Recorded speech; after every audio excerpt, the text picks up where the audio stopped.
The story tonight is The Snail Who Forgot the Mail. Snail mail at your service.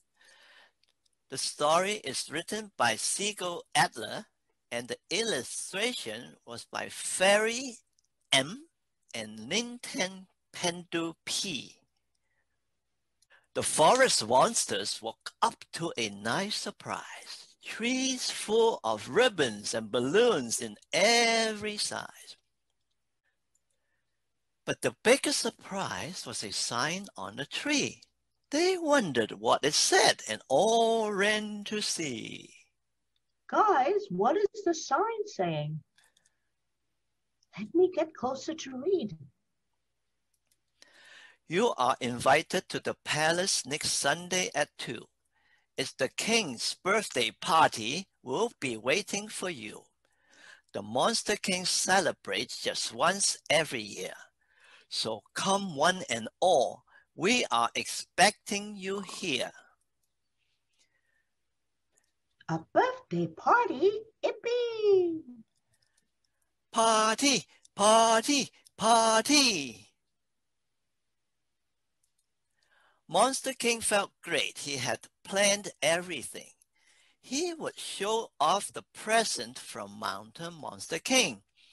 He arranged with the post office to do things his way, to deliver the special package exactly on the day. Can't wait to send out my present, said the Mountain Monster King. Meanwhile, Forest Monster King thought, I wonder what my present will be this year. Here's your special present, right on time. The forest monsters looked forward to the celebration. Monster King's party were the best in the nation. The monsters bought new suits.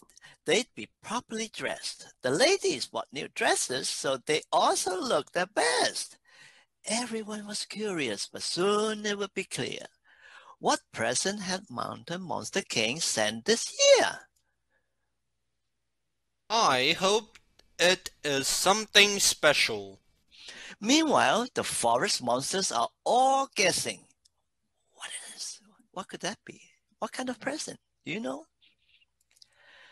At the post office, there was an excitement around the special mail.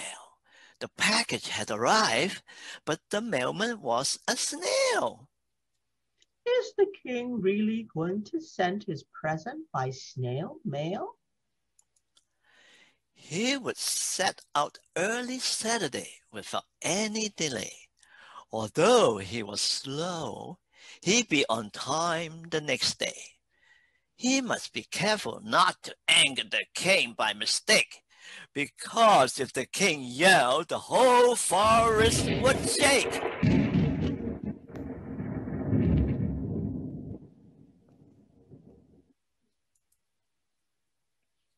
Is the mail here yet? I can't imagine what will happen if my delivery is late. The snail was excited. He couldn't sleep at night. He'd never seen the king's castle, a beautiful sight. I wonder if the castle is as beautiful as it is in my dream. But the angry king would stamp his feet if he arrives late. There'd be an earthquake and thunder if the king had to wait.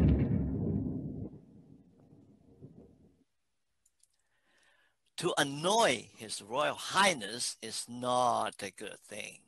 He's impatient and short-tempered, the Forest Monster King. Guess I better be on time. No one wants an angry king. The snail put on his glasses and went on his way. It was early Saturday morning, a warm, sunny day. Rise and shine, sleepyhead. Yep, I have a long day ahead of me. The monsters were coming to the party the next afternoon, but the snail wasn't worried. He knew he'd be there soon. The mailman marched onward. His knees was a bit sore, but he didn't slow down.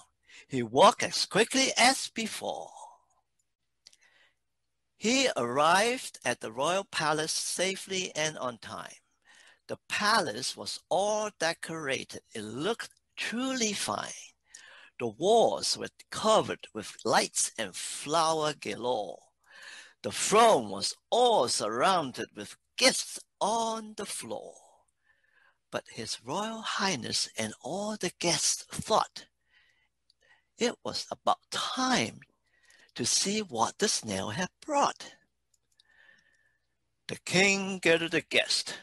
When he saw the snail, Let's see what the Mountain King sent in the mail. everyone was silent. All looked towards the throne. What had the Mountain King sent from his home? Oh no! Said the snail. I forgot the mail at home. But don't you worry. It is not far as Rome. And make no mistake, there's no need to worry. I'll be back very quickly. I'm going to hurry. No mail, no worry. I'll be back in a jiffy.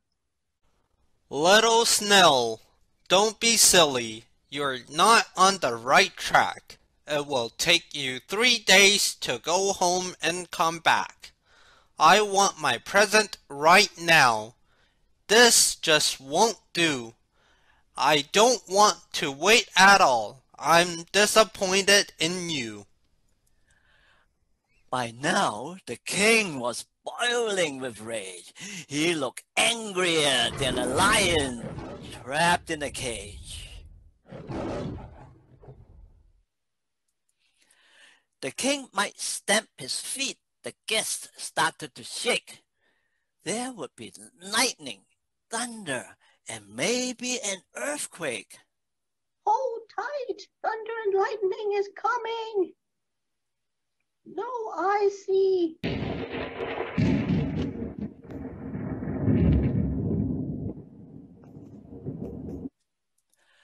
The snail spoke to the king. His voice was loud and clear. You are impatient and short-tempered, but I have no fear. If you have more patience to hear what others say, you will understand much more. It's a much better way. The solution is simple because, as everybody knows, a snail takes his house with him wherever he goes. The snail poked his head into the house on his back. He gave the king a golden envelope framed in black. Inside was a tiny computer, no larger than a hand, just what the king had dreamed of to help him rule his land. This is perfect!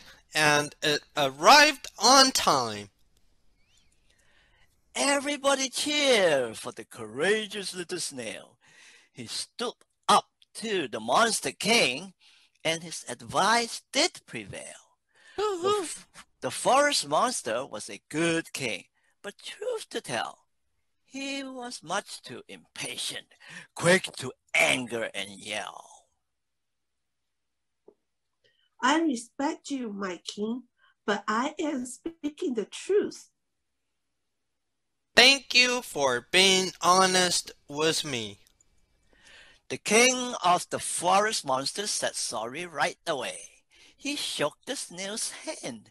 This is what he had to say. You taught me that if I stay calm and polite, if I have patience, and I'm careful not to fight, if I think before I act and hear what others have to say, life will be more peaceful. It's a much better way. Kids, let's be patient and listen more. And be brave to say sorry when you lost your temper. Before you go, kids, see who's here.